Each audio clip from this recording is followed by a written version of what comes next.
Good Wednesday morning. It's 5:30. Welcome to Montana This Morning. I'm Victoria Hill. Thank you so much for getting your day started. Miller, we're halfway through the week. We are? And things are warming up. Things are looking a little promising. We are. You know, we had talked earlier. I stepped outside yesterday. I wanted to put on a t-shirt. Not really, but. I hope you already had a t-shirt on when you stepped outside yesterday. Yeah, probably would have been smart. God. I'm just teasing you. Where's my notes? I need to start taking notes.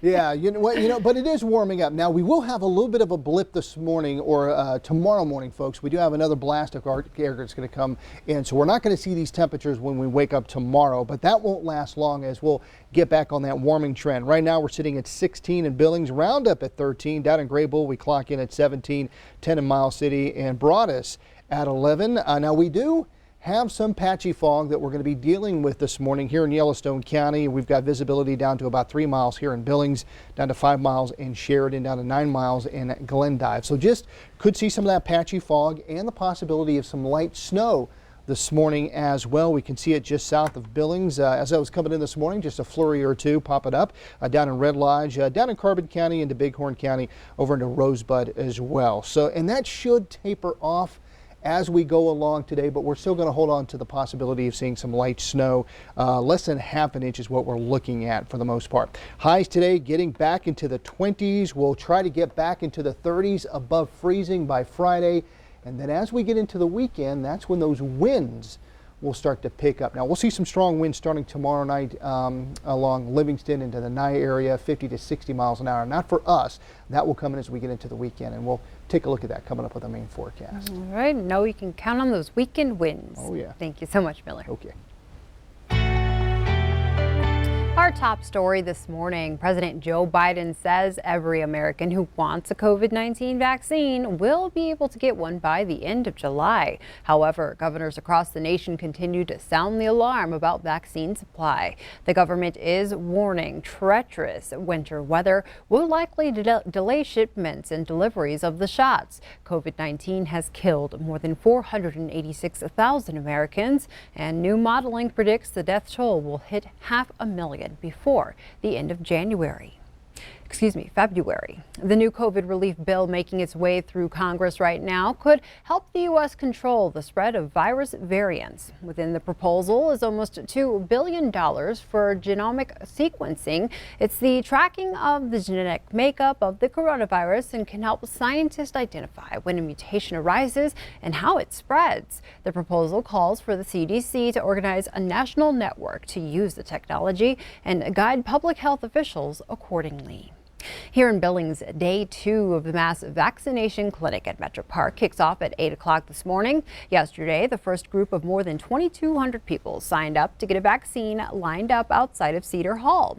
Those in attendance said the process was quick and well organized. After filling out a form, patients sat down for a shot. Then they were kept for 15 minutes of observation before being sent home. The plan is to make clinics like this the new normal for vaccinations in Yellowstone County. They have it very streamlined. You just come in, they've got lots of people directing traffic, so if you don't know where to go, someone will help you. As far as getting the vaccine, I'm happy to do it because it's important to, as part of a community, if I can get vaccinated, I should get vaccinated. All appointments for today and tomorrow are filled. However, officials hope to hold another vaccination clinic in the near future. The Crow tribe is issuing a stay-at-home order to continue to slow the spread of COVID-19 within the community. Chairman Frank Whiteclay made the announcement yesterday. Under the order, tribal members must continue to use face masks when outside their homes and must social distance. Whiteclay is also urging families to stay home and is requesting schools continue online. It also requires mandatory and daily temperature checks anywhere people will gather longer than 30 minutes. In other news, call volume has been steadily increasing for the Billings Fire Department, and our recent cold temperatures seem to intensify that. But as MTN's ANDREA LUTZ reports, it's not the only obstacle the agency is coping with. Even though temperatures are warming up, it doesn't necessarily mean that Billings Fire Department is thawing out. In fact, their equipment has taken a real toll in these recent sub-zero temperatures. That combined with a fire engine out after a crash last week. Unfortunately, a lot of structure fires, and now we've just changed gears, and now we're dealing with a lot of slick roads. We've been fighting fires. The last couple fires we have is 18 below. With over a week of straight frigid temps, Battalion Chief Kevin Johnson says 2021 is starting off with a blast. You know, we're averaging 48 calls a day right now from the first year. You know, we ran over 18,000 calls last year, which is almost 1,000 increase from the year before and 1,000 before that. So it's just a lot more miles and hours.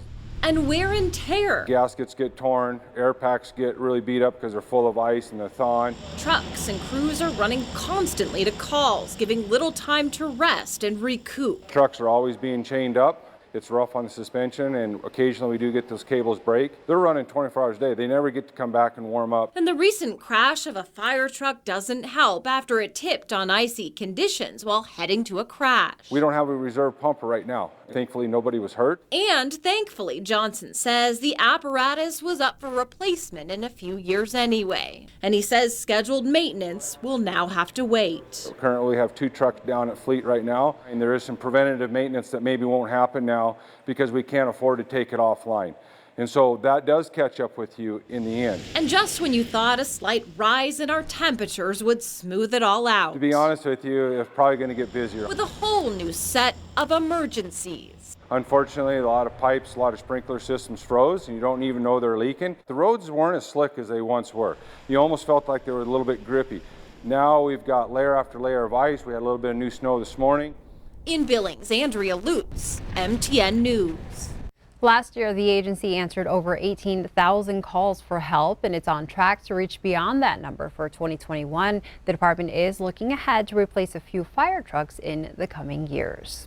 In campus news, MSU-BILLINGS is seeing its largest increase in enrollment in 10 years. The university's chancellor credits the jump to an aggressive strategy to retain students and the school's commitment to COVID-19 protocols. And amidst the pandemic, healthcare programs have seen a 10% increase in overall growth. I'm really inspired that students are responding to the pandemic by looking at how they might be able to be helpful and going into healthcare careers. I know it's a high burnout profession, especially right now. And so the fact that students are looking at a healthcare profession is really inspiring. The chancellor also pointed out a 21% increase in Native American students enrolled at City College. Now we go to Helena, where state lawmakers have introduced a bill looking to protect religious freedoms in our state. The law would force courts to take a person's religion into account when ruling on civil cases. But opponents say the language in the bill is too broad and could encourage challenges to existing local laws like non-discrimination ordinances. Similar bills have been introduced in previous legislatures, including in 2015 when one failed on a tied vote in the House. The committee did not take immediate action on the bill. The sponsor of a failed bill to ban gender transition procedures for minors in Montana just introduced another very similar measure. Republican Representative John Fuller's new bill seeks to ban surgeries for those under 18. His previous bill would have banned any and all gender-changing treatments. Fuller argues children should not be allowed to undergo sex change procedures that could affect them for a lifetime. Yesterday, an opponent of the bill asked Fuller, why can't lawmakers leave trans kids alone?